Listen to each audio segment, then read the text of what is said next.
inaonekana kwamba alikutumikishwa, alikuwa anatumikishwa na adui.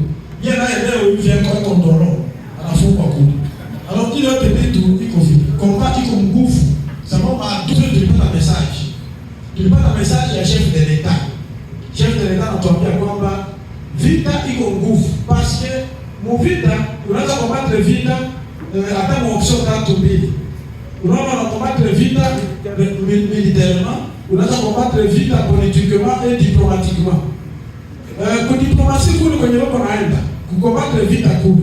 Unaona M23 ilikuwa inaganya diplomatie sana pamoja na Rwanda. Sous prétexte que non Banyamulenge bako exposé. Donc sisi wazalendo pamoja na FARDC na force burundaise tunajikoalize kwa kwenda ku exterminer minorite ya Banyamulenge pale Minembwe. Vala ile jo alijima balikuwa nayo kule Doha, hata kule Washington walikuwa na kutana. Vale meme Swiss kwenye nani ibadiende. Ilikuwa ile barabara ile inasema no, ama watu wakiingia Minembwe bata exterminer minorite. Alors ile ilikuwa rahisi sana ile kitu. Vala pourquoi? Kwa kuonyesha kama sisi hatuko na enemy ya basivile. Mtu iko civile iko na droit ku sécurité. Il faut tout sécuriser. Alors c'est quoi iko mugeni, alors c'est quoi iko nani iko nani? Au départ civile a la nécessité c'est sécurité. Donc mtu mwenye haiko armé, haiko mtu mwenye tunaweza kusema kwamba no, il faut tuue tufanye hivi. Ile ni kitu ambacho rais alisema no, il faut mwende akatuma sasa kule charger de mission wake. Sisi tulikuwa hapa, hatukuwa informé hata kitu kimoja. Lakini nilipata tu telefoni ananiambia sema huko mgeni atafika pale kesho. Ule mgeni mpokee. Pamoja na commandant region adjoint chargé d'administration mwenye ko pale. Tulisubiri mgeni alifika na vedette pale, ilikuwa dimanche 26h du matin. Anaegesha pale, wanampokea pale, wanafika kule kwa region. Yeye mgeni tu atatuambia sasa mission inafuata. Atuambia sema no, hivi mimi nafuata nikaenda Bibokoboko, mission yetu kuangalia namna gani wale watu wa Bibokoboko wajisikie huru. Donc tupasifie village ya Bibokoboko na vile ya Baraka. Donc kukuwe circulation entre ile entité. Na ile yote inatokana na nini? Inatokana na accusation zenye ziko. Sababu chef de l'État anaakise sana kama anapenda ku exterminer minorite. Il faut tuonyeshe kitu kimoja ya kuonyesha kwamba sisi hatuwezi kuua ile minorite. Pension yetu adui wetu ni M23 na basipetive bakwaki. Job tuigwa leo na bengine ba bana bengine. Iko tuigwa leo, iko Redi Tabara na bengine. Ndio tulifika kule. Wakati tunafika kule, tulienda kabisa sisi wote tunafika kule, tukakuta biko wamiki wanaingia kwa kanisa. Nadhani mwenye kamata parole ni bwana nani, Jacques Kongolo. Jacques Kongolo yeye pia ni ndugu yao. Alikamata maneno akasema sisi tunafuata kupasifia watu. Sababu tunasikia kama Bibokoboko, watu wa Bibokoboko wafike Baraka. Baraka wafike Bibokoboko. Alors ile kitu ile inaleta giza. Hata kazi ile tu wanafanya inaonekana kama ni bure, c'est-à-dire kuna kuku wadui entre la ethnie na sisi kazi yetu ni kupasifia na ethnie, kureconcilier na ethnie, ndio mission yetu. Donc Jacques Kongolo anambia jamii akamwambia comme réponse walikujibu kama no, sisi tunatoa kama bado walituua sana, bado ndugu yetu kule walituua sana. Jacques Kongolo alikuwa clair, aliwaambia kama mnasema watu waliwaua sana, watu wa kwanza walianza kuuana ni mwenye. Ndio chegambia ni mwenye sababu uliona makoboro. Walifanya nini wale watu makoboro? Haiko mwenye. Kama mnasema no, ya kutubali watu magombe, alikamata hiki, alituua. C'est-à-dire mnapenda sasa muikane chini msambe, na wakati mnasamba mwenye hamtapata sheria. Sababu masakre za mingi mlizifanya. Akataja makasika wapi nafasi zingine. Alors tukaona watu wako banikala kimya. Huyu alikuwa ni ndugu yako kutoka nawaambia vile. Wakati nawaambia maneno yote anamaliza. Ikaonekana dada akamata parole, kolonel. Anasema na mimi yule Burundi akampa parole anasema na mimi nikasema ni tu force. Zenye ziko akize kusema tuko na mission ya kuexterminer minorité. Alors il faut tuseme si l'élément hatutaua minorité. Donc mission hatutaua minorité. Sababu sio tuna besoin leo.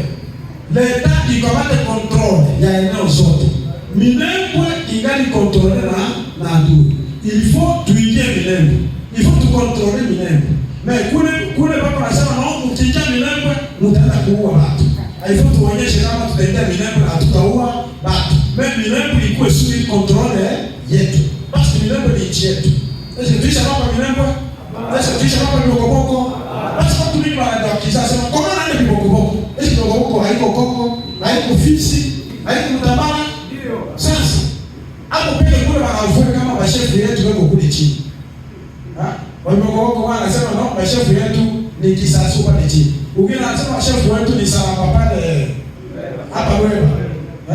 Hapa Lubumba. Tukiwanavue. Kuna kule hatuwezi kufika. Il faut tukue nafika kule. Il faut tukue nafika fasi zingine. Na Minembwe tunapashwa tuingie Minembwe. Minembwe ni nchi yetu. Hatutaacha sema na watu waache. Kongo alisema neno moja, yeye ujenge Kongo. Alikuwa clear alisema neno moja. Akasema kwamba kama mwenye mnasema hatutapasifie watu hapa. Bali tuache vile na wewe mwikale hivi. Alors, ile joy yenyewe watu mingi na imperialiste wanapenda. Basi wanapenda ndani ya Kongo muonekane nyingine nchi. Ndani ya Kongo muonekane nyingine nchi, babalkanize nchi. Hapa bandugu bado wanatafuta mapewe nchi. Na kama wanasema vile, c'est simple.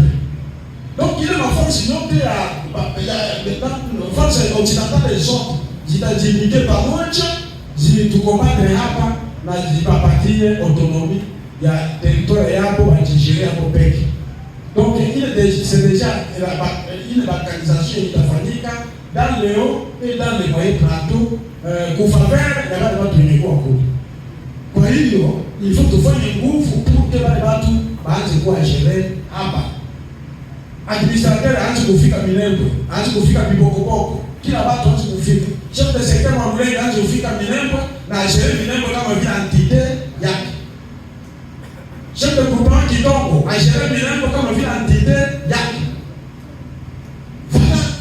Ndio mission ya Tshisekedi, ndio besoin ya Tshisekedi ile. Nadhani ile geste tulifanya hapa tuliwaonyesha sisi bakasema nao ya kutuangalia tout ça mais ule bwana akisema kama mimi ndio napaswa kuwaletea amani. Unapoa wewe tutakuletea amani. Kongo nani atoa amani kwa Tshisekedi, atoa amani kwa wewe kwa hapa wako ndio tutaomba amani. Na mimi niliwaambia kama amani haiko mimi peke. Amani ni sisi sote. Basi unaweza sema amani pale. Wewe ungali na mtoto, peut-être yuko na bunduki. Ile bunduki anaficha pale. Esi italeta amani? Il faut kujua kama unatafuta amani ya kweli, il faut kuwa wazi. Sio tu wazalendo. Na tulisema tutapigana ngambo ya gouvernement. Na nyinyi balomba. Nani Jacques Kolongora balomba. Anaambia watu kwa leo. Mkuye kama gouvernement bakakataa. Anaambia ile branche politique ya kwao, mkuye ku gouvernement bakakataa. Na tunaambia kama yeyote anakataa kuja ku gouvernement, tutamshambulia na tutamuondoa kwa hii mipaka yetu mipaka nchi yetu. Ile mission tulienda kule haiko kitu kingine bandugu, tulikwenda kule sababu ya kufanya démenti ya watu. Donc communauté internationale, ONU, États-Unis, France na nchi zingine za imperialiste zitoe kwamba sisi hatuko pale sababu ya kufanya masakre au genocide kwa etnie fulani. Hatuko pale.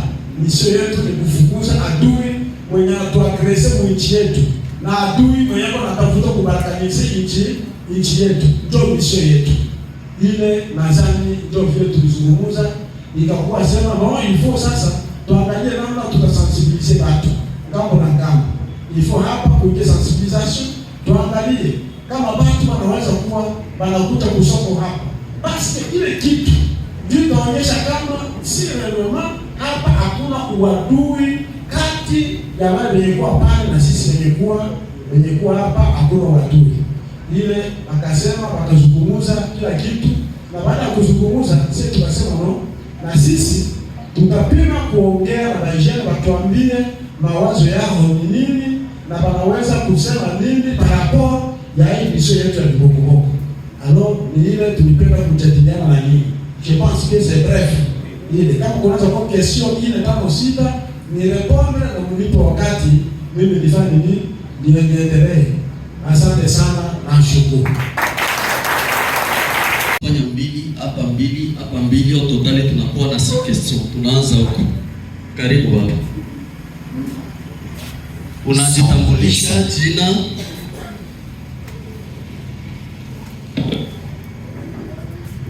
Jambo wote. Kwa jina naitwa Mchingwa Ichukwe Mtson.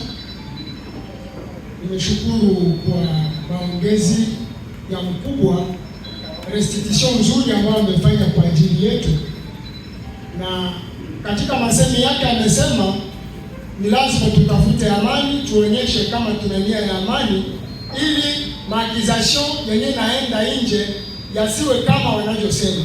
Hiyo ni vizuri, lakini woga wangu au woga wa watu wengine ni kwamba hapa na Kibokoboko tunakuwa na force nyingi hapa za kizalendo, tunakuwa na force nyingi mainite tofauti za FARDC, hali ambayo tunaishi kila siku ya masase ya kunyanganyiwa. Eske itaruhusu kikamilifu wale wandugu washuke na wapande na isilete vinyume vingine?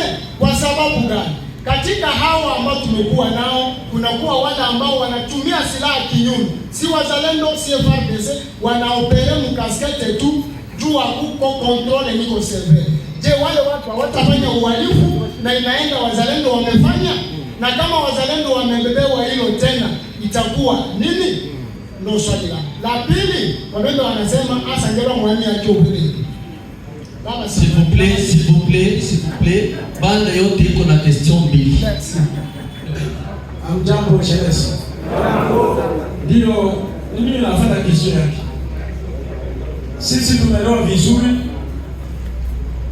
kama hapa kuko force karibu 3 na ya ile ni polisi. Hapa tuko na force za FARDC, hapa tuko na force za Burundi, hapa tuko na force za Bazalendo na force za la polisi. Na zote force 3 ziko hapa. Na ikiwa zile force 3 ziko hapa, and the all ya hizo force 3 tunajua kama kuko batu desencontrole piko benye balinunua masilaha zilipita mingi hapa. Huko walinunua silaha za 30,000 20,000 kwa mimi Kalundu tuna silaha ya 10,000. Watu wengi walinunua masilaha, na ile masilaha yote iko uraia beko nazo zile silaha. Sisi kama vile force tulikaa chini, tulichunguza, tukasema nécessairement il faut multiplier effort ya kuangalia namna gani zile silaha zinapaswa kuanza kuwa récupéré pour que wale ba ayant droit benye wanapaswa kukamata zile silaha babakia na zile silaha en dehors ya wale wengine batu benye hawajulikana. Na hiyo ni effort yetu tunafanya sisi sote na mwewe pia, parce que unapaswa kuonyesha watu ambao wanamilikia silaha tofauti na sheria. Kuko wazalendo leo, parmi si wazalendo kuko mafu wazalendo. Mtu anatoka kunyuma anaenda na jalone ni mzalendo, lakini mwambie sema bwana tutoke huku twende kule kuvita. Unaona mtu anakatala kwenda kule, anapenda kutrakase population. Nadhani mwa hii desimene 3 semaine yenyewe nafanya hapa, tulifanya nguvu sana ya kuanza kukamata wale watu wote wenyewe wanajifere kwa wazalendo na wako wazalendo wanaajiri kujina na wazalendo. Donc ile tunapenda kutenani hapa vile ya Baraka, donc ikuwe sécurisé na amani iingie mu watu hapa Baraka. Ni effort ile tuko tunafanya hivi kwa mama na kwa militaire vale meme ile fara de Tanzania. Tulikuwa na conseil de sécurité jana, tunafanya pale, tulifanya pale kwa tamasho.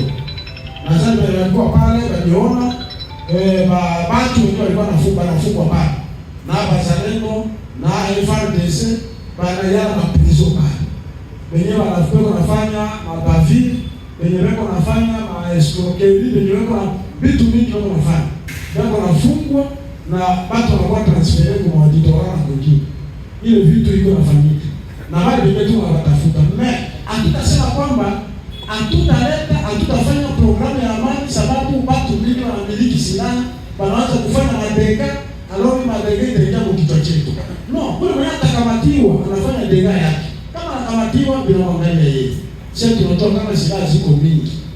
Na kama mtu akukamatiwa, bali mkoni, bado anafanya madega mingi tunajua vile. Na wakati mtu anakamatiwa ndio anajulikana mtu fulani. Hakuna mtu atakuwa kwenye application no. Bazalendo ndio wanafanya hivi wewe kutumba tu utaingia kudosia ya mtu mwenyewe kwa nini mwenyewe anafanya kosa yake. Hapana, haiko vile. Na ile haita entrave ile programu yenye sisi tuko nayo. Basi ile programu inatusaidia kujenga. Unaona chef de l'équipe anaenda kila mara anaenda matoa wapi, anaenda kuprocess ile ya amani ya kutafuta namna gani ya kupata pay nchi yetu. Yeye wakati hapo anaenda kule kitu wako na brandile wale watu ni kusema kama mimi nawaambia hiyo hapo mtakwenda kumaliza ile etini ya watu ya Kibokoboko. Na kwa hiyo sisi kwa kuonyesha kama hatuko mwa ile mawazo wala tulikuwa unajua kama image zenyewe walikamata hapa hivi leo nawaambia kama zinazaa matunda. Niwaambie kidogo zile image tunakamata pale balizituma moja kwa moja doa. Balizituma moja kwa moja. Huyu alikuwa hapa alienda na zile image mpaka alienda huko. Wanasema tulikuwa walikuwa nasema kama ya kutumba ndio wako naokopa. Aloro yeye kabisa ndio anti ya Banyamulenge apende kusantire hata jina la Banyamulenge. Yeye huyu yuko napo. Unajua ule bwana alianza kupata mamenase pale Kibokoboko. Ndio anapata mamenase watu wake wengekuwa Bukavu kwa hiyo ventua. Kwa vita kutumba basi ilikuwa ni kitu banakamata sawa vile jo pretext yao Rwanda anakamata sema niko naenda kuproteger minorite kule yenye iko en danger. Unaona vipi? Wakati wananipeleka kule hivi leo walitoa order kwanza Luvu kwanza nani Sanga. Ile yule alikuwa anasema kule Libongo. Kwanza Sanga, wewe mbona mwanzo kurudia nini? Hivi watu wetu nadhani peko kuengera hivi. Hivi ndio wanasema, mwanzo kurudia nyuma, mbona mwanzo kurudisha nyuma? Na mimi mwanangu kote batafanya nini? Batatosha kote barudi. Donc force ya gouvernement na bazalendo tugere kurudia. Voilà, disi. Hii sisi hizo tunafanya hapa tu. Hii saidia zamani. Unaona vipi?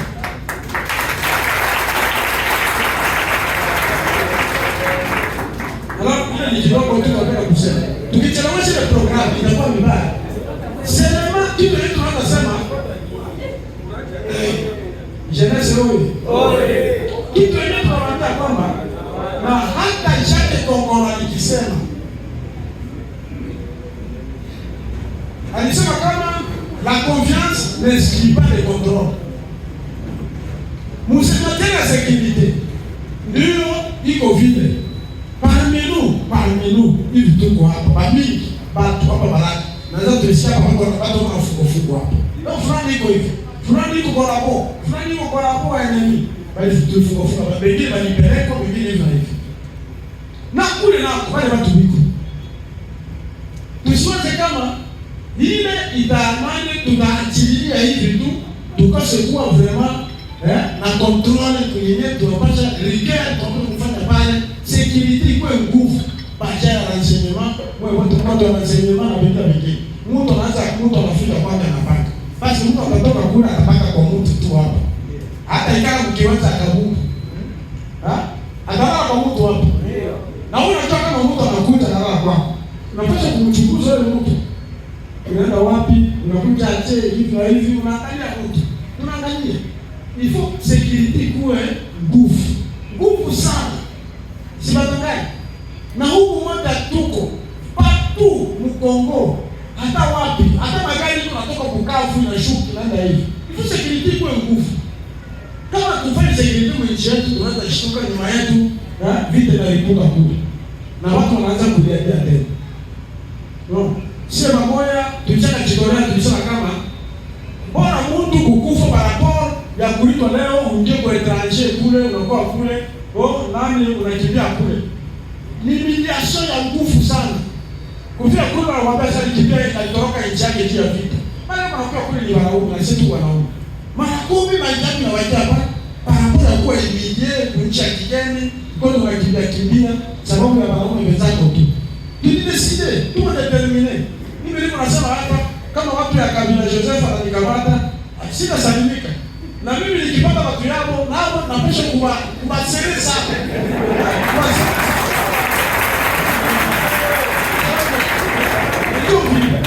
Alors ile ni vile.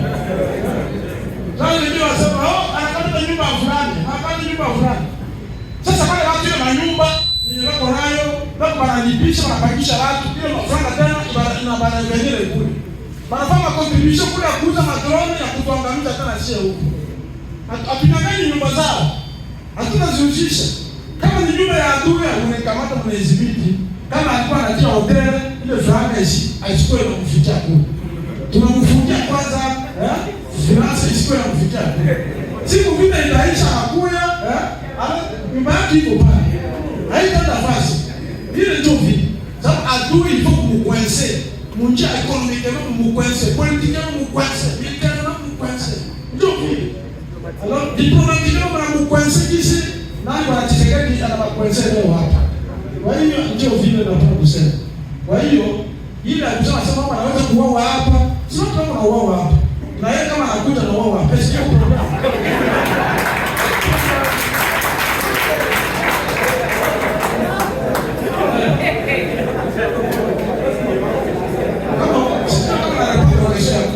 Vile Baraka oye. Hizi testifas. Oye. Utatusamea kwani tumeshambuliwa na homa. Kwa majina ni Louis Asubulu. Swali langu ni kwamba ni fupi sana. Najua mbele ya M23 sisi wabembe tulishika masalaha.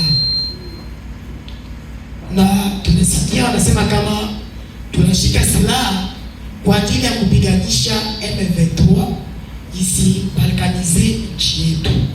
Swali langu ni kwamba mbele ya M23 hayafika, tulikuwa na kabila tunapiganisha, na apres M23 ile kabila alitakuwa tena linatuia wala kutupiganisha, na tukiwapiganisha zile mapei za Occidentaux azitapata tena raporo kama tunaua banani ba minoritaire. Je question. Sasa kitu tukasema hapa sisi tunapenda tupate solution ya problem tuko nayo kwa sasa hapa. Solution yetu kama natufuata vizuri niko clear. Tunapenda tudekanti situation tuko nayo kwa sasa. Unajua kama tukipigwa na nchi za mingi haitakuwa vizuri. Ilifo tuangalie namna gani hii situation hii tunapaswa kuimaliza kwanza ya hivi vita vile tuko navyo. Kile chenye kitakuya tuachie Mungu. Tusiseme vitakuya. Kama vitakuwa mwali ingine tu. Haitakuwa njoo hivi vile tunapambana hapa. Tumalize kwanza hivi. Wewe unajua bibi kuna envisager chef de l'État.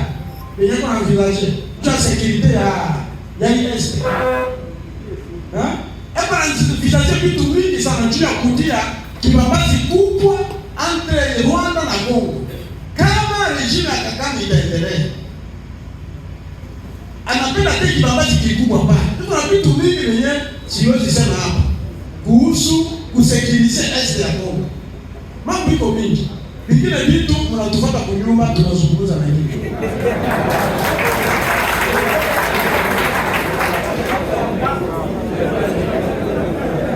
Janese oye. Bila Baraka oye. Karibu.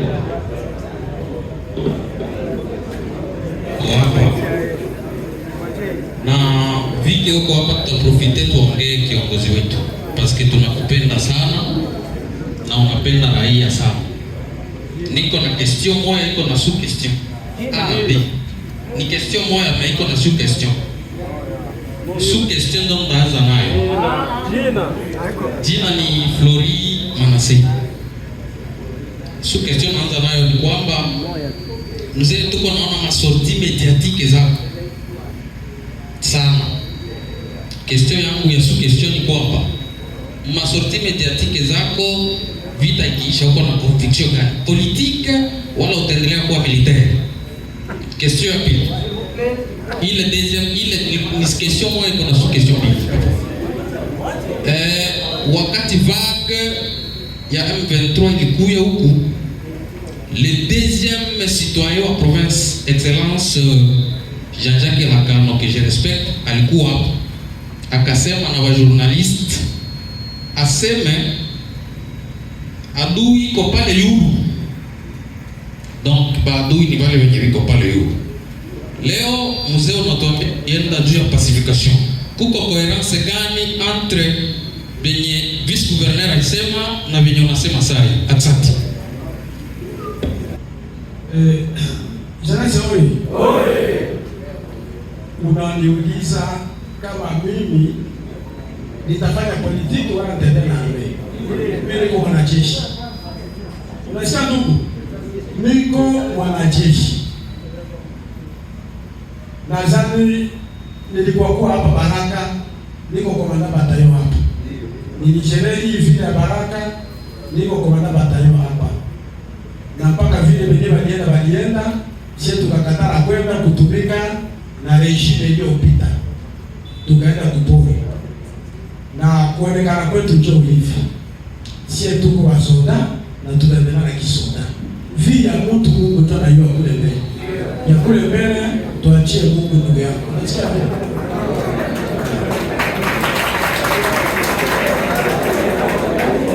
Unasema, nasikia alisema juu ya Jean-Jacques, alisema kama Vita yetu iko hapa yule. Excellence Jean-Jacques alisema vita yetu iko hapa yule. Adui yetu iko hapa yule. Iko hapa yule. Ndio. Napenda kuambia hivi. Ile yenyewe niko nasema hapa. Kama Jean-Jacques leo, Excellence Jean-Jacques anafika hapa. Atasema hivi niko nasema hapa. Atasema hivi nafika na niko nasema hapa. Sababu na mimi na Jean-Jacques sisi wote ni kitu hiki, kitu kimoja. Hakuna kitu yenye tunafanya pale ya kujikontredire entre mimi na Jean-Jacques haiko. Kuna kipindi unaweza kusema hapa huko adui. Na kweli huko adui. Kulikuwa adui. Na kuna kipindi unasema pale hakuna adui. Atuseme mtu, atuseme etini ndio adui. Tunasema ule mwenye alishika silaha kama iko pale, tunasema pale huko adui. Akusemea kama ni etini ndio adui. Sio kama ulielewa vizuri. Alikwambia etini, alitaka etini ndio adui. Sisi tunaweza pigia mzee makofi.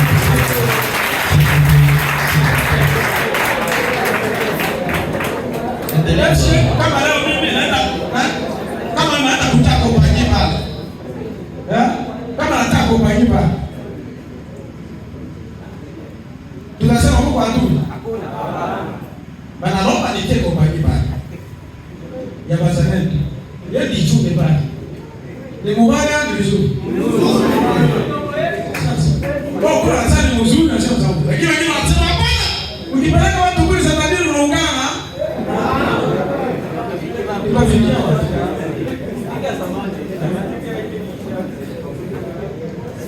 Sijui kesho nyingine sikuelewa. Tumeshamaliza, merci sana. Tusikie mwingine. Jambo tena. Asante, mimi nimekwenda kumshukuru mheshimiwa kwa kazi kubwa uliyoitenda ya upatanisho, kwa sababu bila amani na upatanisho hakuna maendeleo. Hili swali niliwahi tena kukuuliza hili swali kipindi ulipotoka Fizi ukafika Mplain, mkiwanja hiki na mfimu. Mzee ukatuambia nchi inavamiwa. Vijana simameni tuteteye nchi yetu. Nikakuuliza, mzee, umefanya kazi kubwa sana ndani ya tarafa hii la Fizi na nchi yetu nzima ya Kongo. Sasa nikakuuliza, una mkataba gani uliofanya na serikali yetu ya Kongo kwa ajili ya tarafa letu kwa kazi ubinafsi wewe uliovitumika ukanitupa kwenye katiba jinsi article yetu inasema ya kutetea nchi kwanza, mengine yote ukaniambia baadaye kitangamano. Sasa swali langu ni hili, wewe unaongea na rais dakika na saa, damu ya watoto ya teritwari ya Fizi umeona jinsi imemwangika na kutetelea Kongo yetu. Hadi hivi ahadi gani ya kweli kweli kwa ajili ya maendeleo ya tarafa letu na vile yetu ya Baraka yenye mheshimiwa baba yetu Chibeto amekupatia? Asante.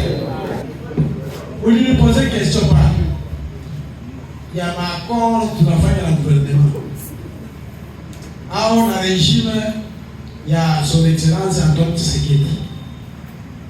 Nilijibu hivi, kama mtu uko na tetelea nchi yako ilifanya makoro na wengine watu, esi maana kuna volonté ya kutetea nchi yako tu, vile nilijibu tutetee kwanza nchi.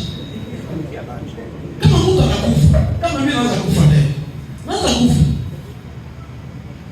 kama watandamize familia yangu au hapana, ile sitachani na hiyo na sitaangalia hiyo. Porque kitu cha kwanza mimi kenye niko naangalia hapa ni hii udongo, tutetee hii udongo tu, udongo ubakie wetu. Na nakwambia kama ikiwa tungali na vita, hakuna hata projet maendeleo inaweza fika hapa. Walikuwa nafanya barabara hapa Uvira, vita kufika hapo kutoa yote wafanye nini, wakapeleka. Na ukiangalia vizuri, Tshisekedi alikuja kupukua, akafanya tua asa ya mada ya kwanza. Ile tua asa na wakaanza na vita. Na sasa ilikuwa inadideza tu. Après ya kufanya divorce tu na ile yao kacha na FCC na vita vikaanza. Basi ile yote na movement yote iko nafanyika kule Rwanda. Unasikia wanafanya CNDP, wanafanya ingine, wanafanya etc na vingine. Ni sie ndio tunajua tu. Joseph Kabila na wale bandugu wa pale ngambo ilikuwa kitu hiki kimoja. Wote ilikuwa kitu kimoja. Hatukuwa tunajua.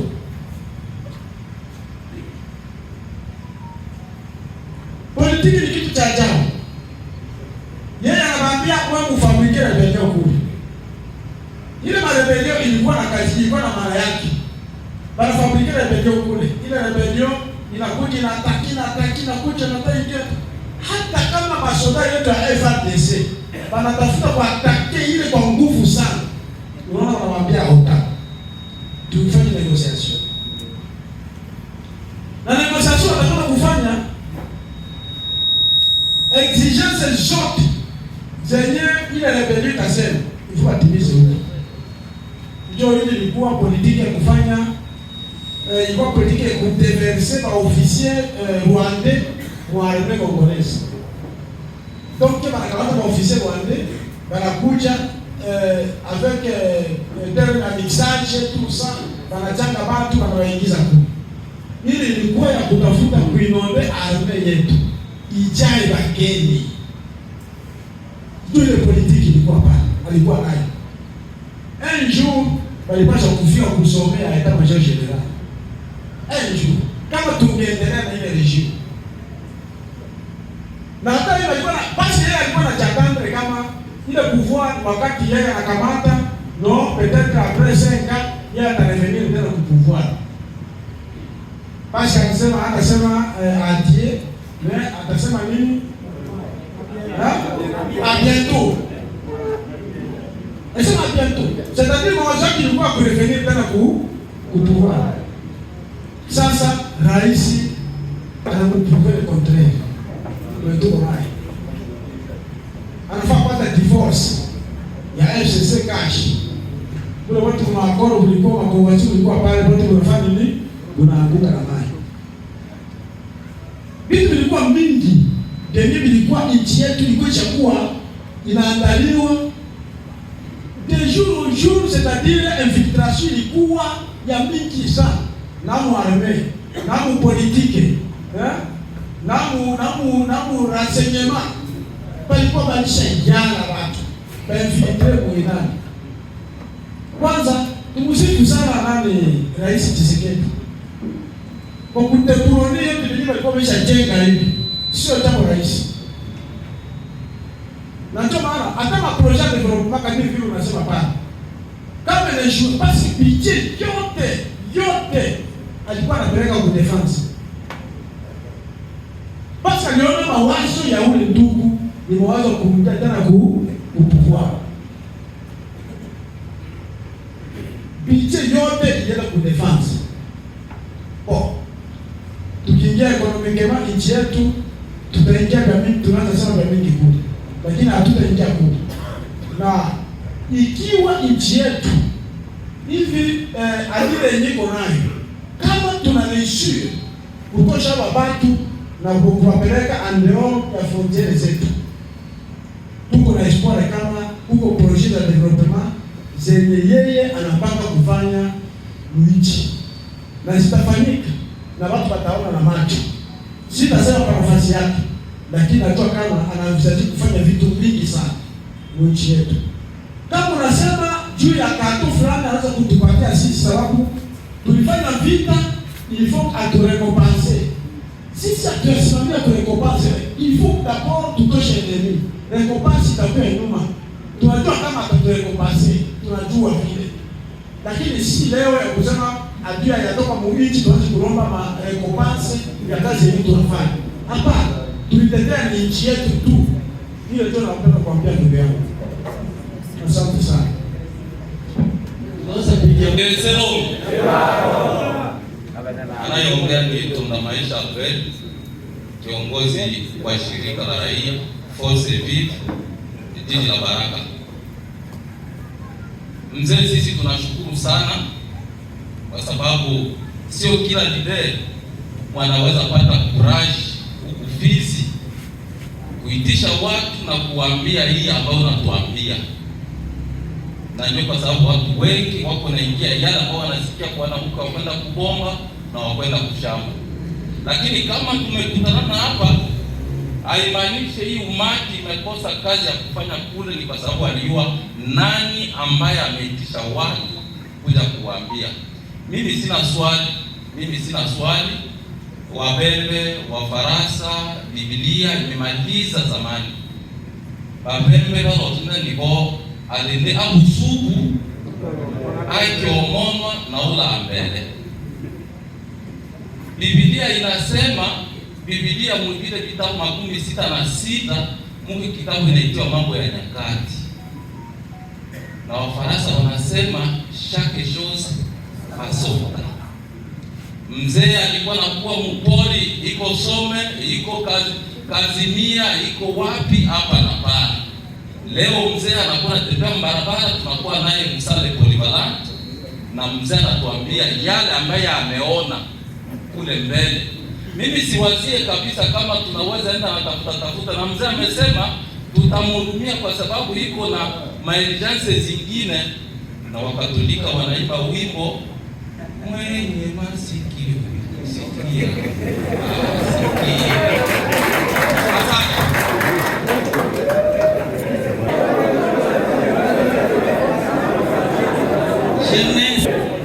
Vile ya Baraka oye. Kwa jina naitwa Epidom Serengilebo. Ninashukuru sana. Swali langu ninalijenga kwa mfumo huu. Mzee ameongea kwamba alikuwa akapata simu kutoka kwa president aseme kuna mgeni atakuja na huyo mgeni mumpokee. Na hapo walipokea mgeni, wakasafiri na mgeni. Na tuliona picha jinsi ulivyoongea kule. Sisi jeunesse ya Baraka. Wale wenzetu wanakuwa wako suple kutupitia kusema wametupa amani. Amani ukiangalia hapo nyuma tuliziona za nyingi, amani za kupana njia za ngombe, amani za kusema hiki na hiki. Sasa ile amani haikudumu. Hii amani unatutakia tuifanye na wandugu zetu, inalomba iwe amani ya kudumu. Sasa kadiri umeiona na vision za chef de l'etat, unaturuhusu sisi na wale watu tuanze kuoana. Asante. S'il vous plaît. Baluku nyuma huko natufanyia fujo. Ndio, naona swali ya ndugu baba. Kitu cha kwanza napenda kuambia hivi. Kukino yangu hapo, sikutaka kama rais aliniita. Akaniambia sema uende kule. Nilisema nilipata kute telefoni. Haiko vile? Ndio. Sikutaka rais aliniita. Nasema nilipata kute telefoni. Inaweza kuwa à travers une personne interposée mwenye niambia message za rais. Mais message ilikuwa ya rais. Mais haikuwa telefoni ya rais.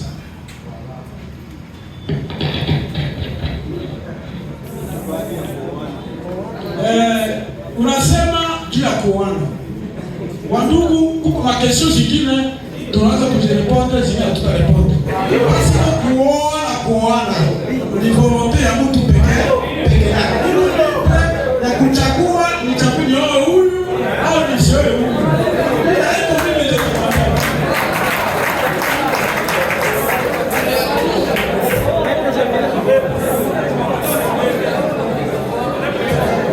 S'il vous plaît. Bila Baraka oye. Tunarudisha kwanza pale.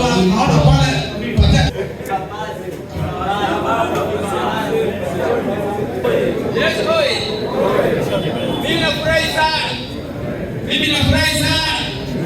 Sababu mimi ninaitwa kwa jina la Ngoi Boniface. Yemwe. Sawa. Nilipata maono. Na kwa nini nilipata maono mingi. Nikasema hai maono. Basi watanisikia. Na kwa bahati nikafika na mzee Dolela akanifikisha kwa mzee. Nikamwambia mzee yule pale. Mzee wetu nikamwambia maono yangu. Uwezo moshi ya Abeli ilipanda juu, ya Kaini ienda pembeni. Nikamwambia mzee, na baadaye tukapata vita vya Magobora na Magobora akashinda mzee. Kwa hiyo nashukuru kwa hiyo, kwa sababu namuona tena. Lakini attention na kamera ya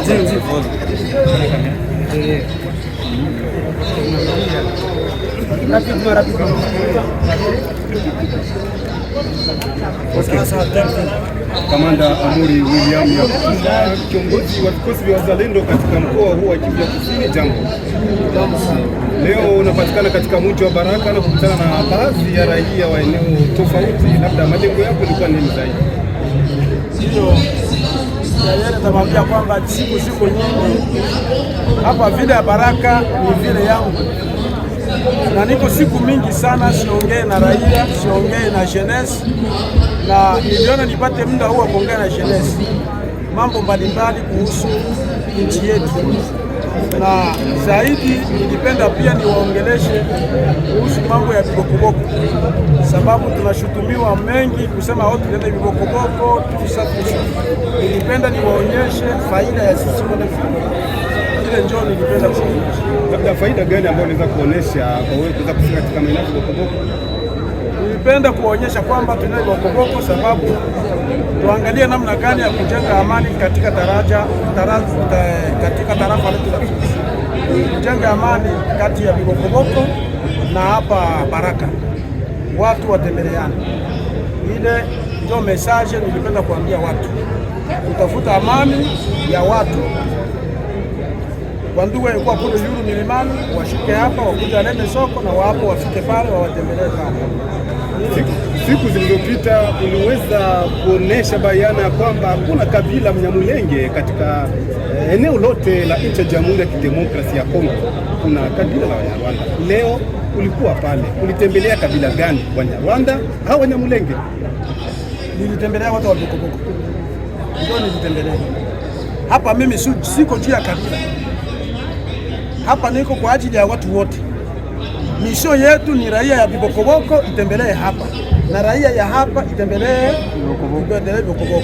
Basi labda assurance gani utawekea kwa wale waendesha pikipiki zaidi ambao wanakuwa wanafanya usafiri wa kusafirisha watu eneo hili? No, waendesha pikipiki watembee tu, hakuna shida.